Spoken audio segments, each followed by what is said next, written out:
so for number 1, I am writing the models for g of x and h and f given the following transformations and f of x. So it's telling me it's moved 4 units up, so I'm going to start off with my original equation. Remember, up and down gets added to the outside of the equation, so I'm going to add 4 at the end. And then I want to combine my terms right here and just simplify.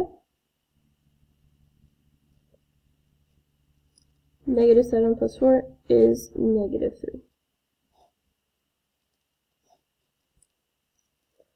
Okay, when I'm changing h of x, I'm changing the equation before it.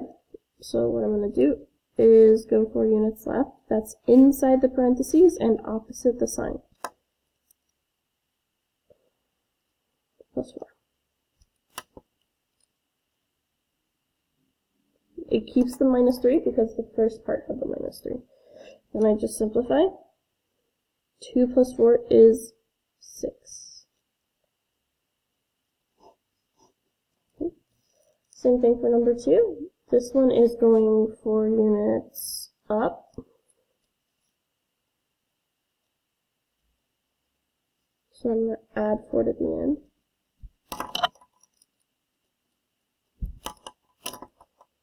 Going to combine like terms, negative 7. These two are exactly the same problem. Just kidding. I won't solve this one. Number 3. I am changing the parent function f of x squared. I'm going to move 2 units right, 4 units up, followed by a reflection in the x-axis. So I am going to follow these steps in order. My first step is 2 units right, so I subtract 2 in parentheses with the x. Then I want to go 4 units up. So I am going to add 4 at the end. And my final step is a reflection in the x-axis. So I have to start off by putting a negative sign out in front of everything. I'm going to go ahead and distribute.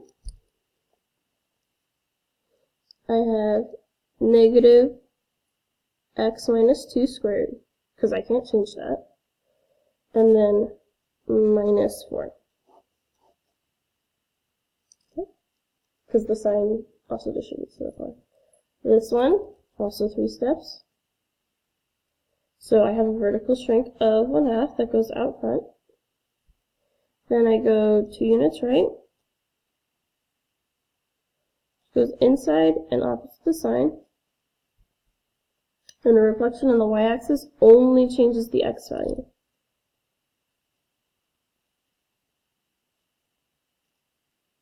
So this would be my answer. Okay, when it asks for the zeros of a function, I set it equal to 0 and solve. So I get x equals 2 for my first answer. The second one I set x plus 5 equals 0, and I get x equals negative 5. Same thing with number 6. I ignore numbers up front. So I'm going to have x plus 5 equals 0, x plus 7 equals 0. Subtract the 5, x equals negative 5. Over here, I subtract the 7, x equals negative 7. Okay. Moving on, these ones want me to find the vertex axis of symmetry, where it's increasing, decreasing, domain and range, maximum, minimum, and at what values. So I am going to start off by graphing these. I'm going to use y equals. I'm going to use, on your calculator, it's a white negative. On mine, it's like a light white. I'm going to use the white negative, x squared plus 6x plus 1. I'm going to go ahead and graph it. So now what I need to figure out my vertex is I'm going to go second, trace. I want to find, oh, I forgot to say, it was a maximum. So I'm going to pick the maximum choice value. It wants me to pick a point on the left side, so I press enter, because it's already starting off with the left. Then it wants me to pick a point on the right side, so I'm going to move my cursor until it's somewhere on the right, and press enter twice. Calculator has problems rounding, so my maximum here is 3, 10. Okay, my axis of symmetry is going to be x equals 3. I always take the x value from the vertex. Increasing, I guess there's chocolate on the bottom of the calculator. Increasing is where it has a positive slope. So from here to here it has a positive slope. That's on the left side. So x less than 3. Over here, decreasing is where it's got a negative slope. So that's on the right side, x greater than 3. Domain is always all real numbers. Range is going to be y, and it's going to be 10 because that was our y value of our vertex.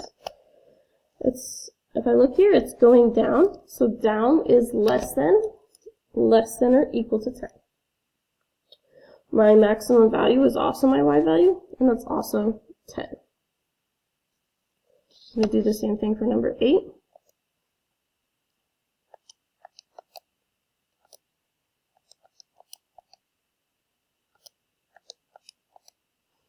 Type it in, I go to graph it. Even though it's off the screen, I can still do second trace to find, this one is a minimum. So I'm going to go for choice 3. I want my cursor to be on the left side where I can see it. There we go. And then I'm going to move it to the right side. Once I see it again, I press enter twice. Tells me my minimum's at 1, negative 16. Means my axis of symmetry is going to be at x equals 1. This time it's increasing on the right side. There's a positive slope. So x is greater than 1. Decreasing will be x less than 1 because it means on the left side it's got a negative slope. My domain here is all real numbers. My range is y is this time greater than or equal to because it opens up, negative 16, and my minimum value is my y value, so negative 16. Same thing with number 9. I'm going to go ahead and type this one in.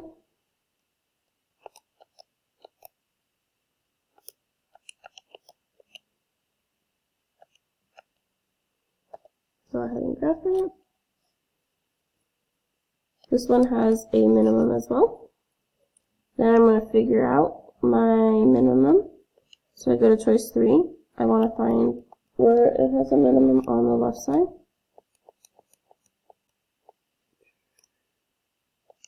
Or where it is on the left side, I press enter. Then I arrow over it, and I have twice on the right. My minimum is 5, negative 4. Positive 5. Negative 4. My axis of symmetry is x equals 5. It's increasing on the right side, so x greater than 5. Decreasing on the left side, x less than 5. Domain is all real numbers. My range is y is greater than or equal to, because it's going up, negative 4. And my maximum happens at the y value, which is also negative 4. Okay. This one wants me to use the vertex form of the quadratic to find my a value. So it tells me my vertex is 5, negative 6, so that's my hk. My point is xy. I'm going to go plug those in. So I have 2 equals a, because I don't know a. X is 3 minus 5 squared minus 6 because my k was negative. Then I simplify. So I have 2 equals a, negative 2 squared minus 6. Negative 2 squared is positive 4. I still have the minus 6. So I'm going to add 6 to both sides. I get 8 equals 4a. I divide by 4. And I get 2 equals a. This question only wants me to find my value of a. So I am done here.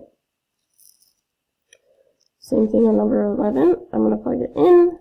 This is my vertex, hk, xy from my point. So then I'm going to have negative 10 equals a. Negative 6 plus 2, because opposite the sign for h. minus 4. Then I'm going to combine my terms in the parentheses. Negative 6 plus 2 is negative 4. Then I'm going to add 4 to both sides.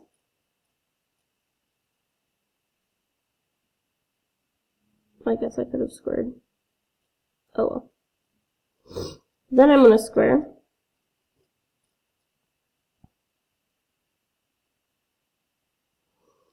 And I divide by 16 on both sides. It wants it as a decimal. So I'm going to go to my home screen. I'm going to have negative 6 divided by 16, which is negative 0.375. Okay. This one is using intercept form. These are going to be my points, P and Q, X and Y. I'm going to plug them in. I have 6 equals A. Negative 5 plus 7, because I'm opposite P and Q. Negative 5 plus 11. And I want to do the math inside the parentheses, so I have 6 equals A times 2. Negative 5 plus 11 is 6. 2 times 6 is 12. Divide by 12 on both sides. I get A equals 0.5. And I can double check on my calculator. I just happen to know that one. Same thing over here. This is P, this is Q, this is X, this is Y. I'm going to plug them in. I have negative 8 equals A times 6 minus 4 times 6 minus 9. So I do the math inside the parentheses first. I have 6 minus 4, which is 2. 6 minus 9, which is negative 3. I want to multiply those two together. I get negative 6A. So I want to divide by negative 6 on both sides of my equations. Negative 8 divided by negative 6 gives me 1.33. So I'm just going to go to 2 decimal places. Okay. Moving on. This one tells me a person is on a platform 15 feet off the ground. So this is 15 feet tall. And I'm going to assume when they shoot the basketball, this isn't even on the screen. When they shoot the basketball, they're standing off to the side. It reaches a maximum height of 20 feet when it's 30 feet from the hoop. So it looks like this. Okay. This is going to be my xy, hk. So I'm going to use my vertex form. Y equals 8x minus h squared plus k, off the screen again. So I'm going to plug in there. So my y is 15, a is a, x is 0, minus 30 squared plus 20. I simplify. So I have 15 equals a negative 30 squared plus 20. Negative 30 squared is 900. I subtract 20 on both sides. I have negative 5 equals 900a. Divide by 900.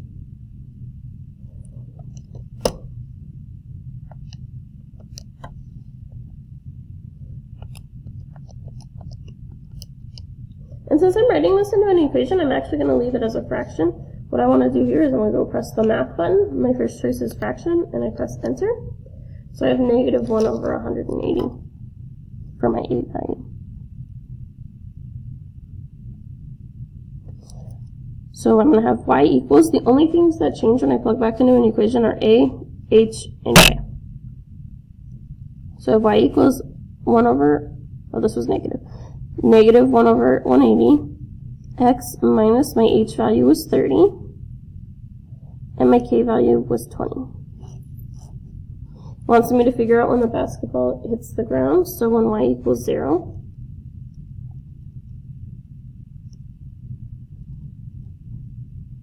Wait a second. I don't want to plug that in. Let me grab my y.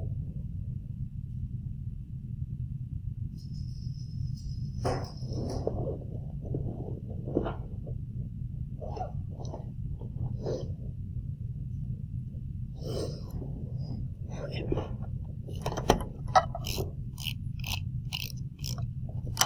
What I really want to do here is I want to go ahead and graph it. So I'm going to type it into my calculator.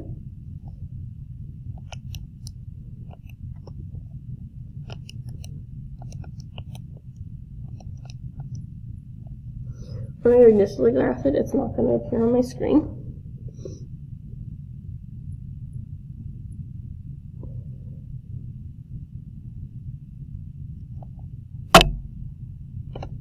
Okay, so what I'm going to do is I'm going to change my window. I know the basketball started at 15 feet and it reached a maximum height of 20.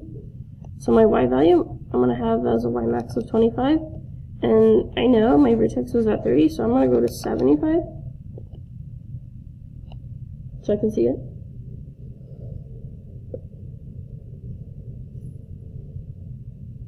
Oh, I still can't see it, so I'm going to go more. I'm going to make it 100.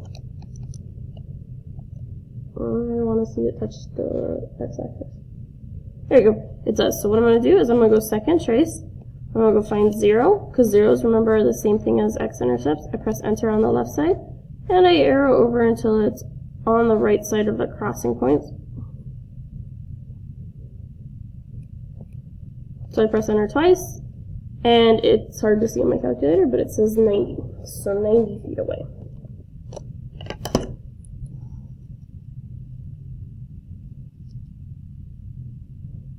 Okay.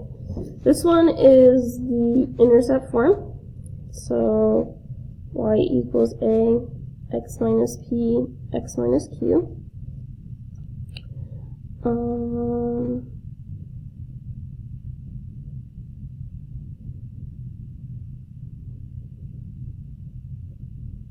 Okay, so it tells me it's 25 degrees at 8 a.m.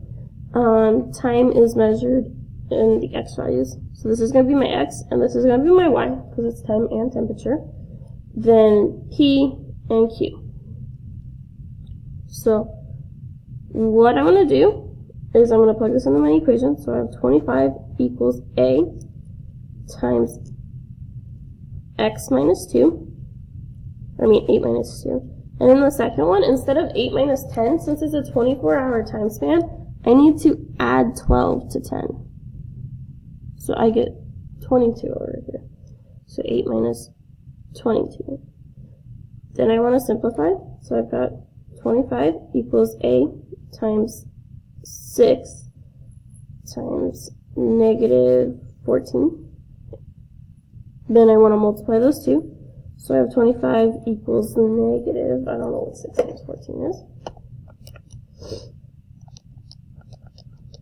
84. Then I divide both sides by negative 84. I get a equals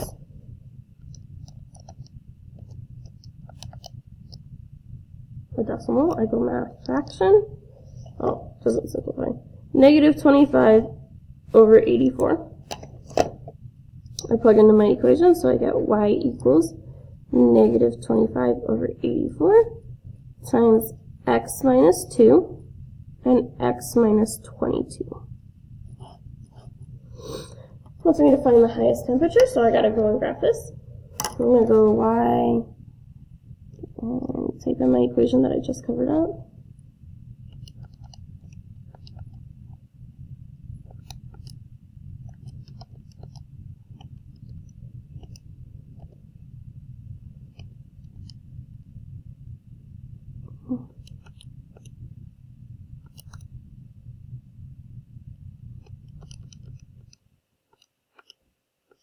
There we go, forgot my x.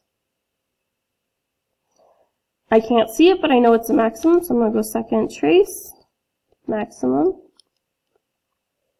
I want it so my flashing dot is on the left side. I see it right there. I press enter, I move it until it's on the right side. It's right there, press enter twice. It tells me my maximum is at 12 and 29.76, so I'm going to leave that there. So 29.7. And this was in degrees Celsius. Okay, this one wants me to figure out which one has the lowest minimum value. So this one has 1 at 3, -4. I got that from my vertex. Remember, this is H and K, opposite signs. If I look over here, my lowest is -3. And I need to go graph H to find out what H is.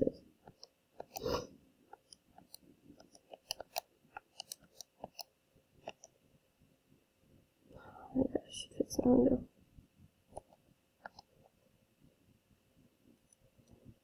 Okay, so I'm going to go second calc, and this one's a minimum. I want it to be on the left side. I press enter, I arrow over to the right side, and I press enter twice. That tells me my minimum value here is 2, -3. So my lowest value is the f of x function, because -4 is smaller than -3. Over here, this one is the highest maximum value. So this is 3, -4. It's 5. And over here,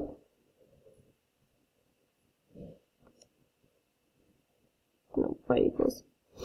This is just negative out front. So then I go graph that. And with second calc maximum. I'm going to be on the left side. I press enter. I arrow over until I am on the right side. Press enter twice. My maximum here is 2, +3. So the highest number I have here is for g of x, 5. I'm looking at the y value side, -4, +5, +3.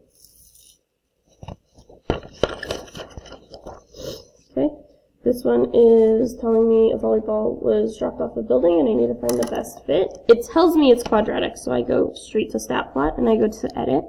If I have something in my list, I go to clear out the L value. T is going to be L1, H of T is going to be L2.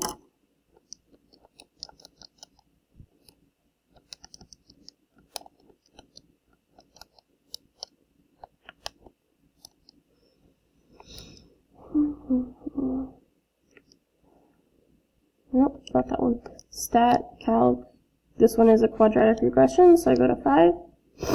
And mine apparently doesn't ask for me to calculate, but yours should. So here we go. This is the equation. I plug in those numbers. I have y equals -2.5 x squared minus 27.5 x plus 200. It wants me to use the model to plug in 4.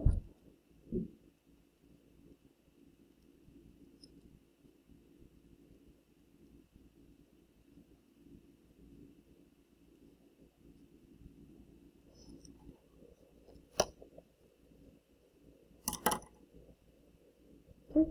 So then I type this in. I have -2.5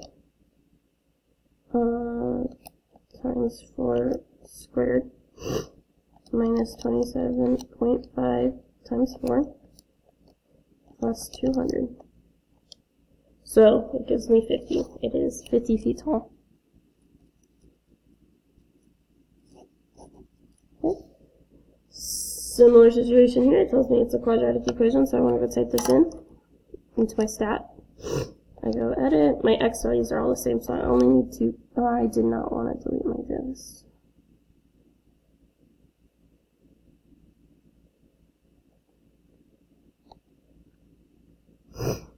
I want to type in my numbers.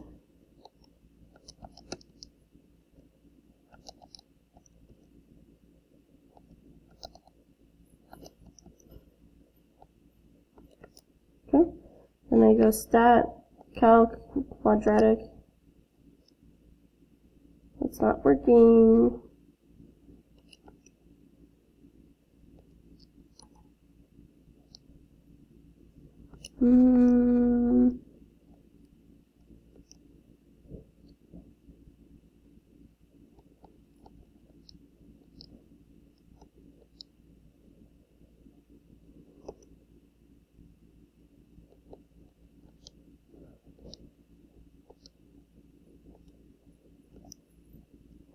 Hold on. I didn't mean to delete my list, and my calculator's a little bit harder. There you go.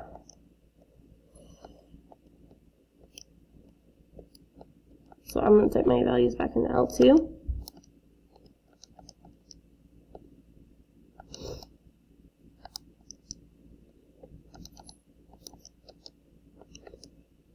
Okay, then I want to go to stat, calc, quadratic regression. Yours should ask for more information than mine does. I don't know, mine doesn't. Okay, so it gives me my equation. I have y equals negative 50x squared minus 170 plus x plus 3,530. Then it wants me to plug in 7 for my equation.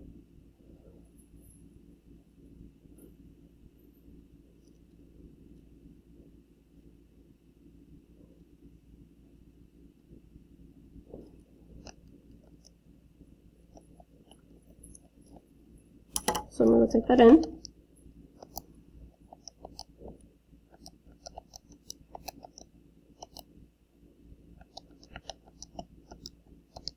This gives me negative 110.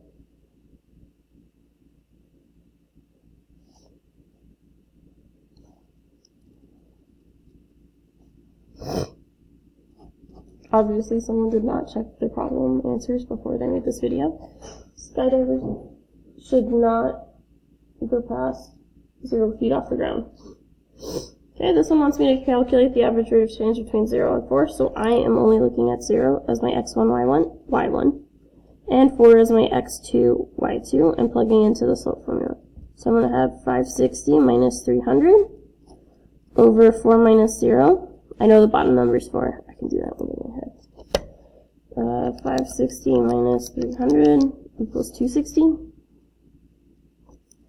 And then I want to divide by 4, which gives me 65 for my rate of change.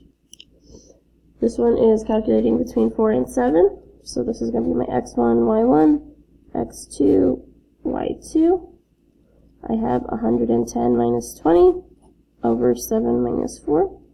Bottom number is 3, top number is 90. 90 divided by 3 is 30.